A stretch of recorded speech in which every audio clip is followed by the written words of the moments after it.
faut surtout dire à Amir Badran et à d'autres, ou peut-être même malheureusement la diplomatie française, que comment qu'Israël ne va pas se désarmer. Voilà. Et la France, je pense qu'elle a montré malheureusement depuis le début de cette guerre qu'elle n'avait pas les capacités d'intervenir dans ce conflit. Au contraire, chaque fois qu'elle a fait, par le biais de son président ou par le biais du Quai d'Orsay, ça a été catastrophique. Ça a été justement des déclarations qui ne sont même pas justes, qui ne dit pas les choses clairement.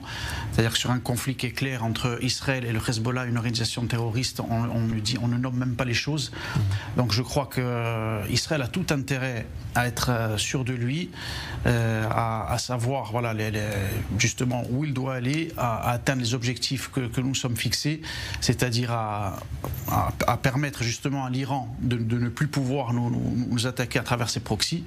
Et donc ça, c'est justement avoir un œil très attentif et très vigilant sur Gaza d'abord et aussi sur le Liban, même s'il y a un cessez-le-feu là qui intervient.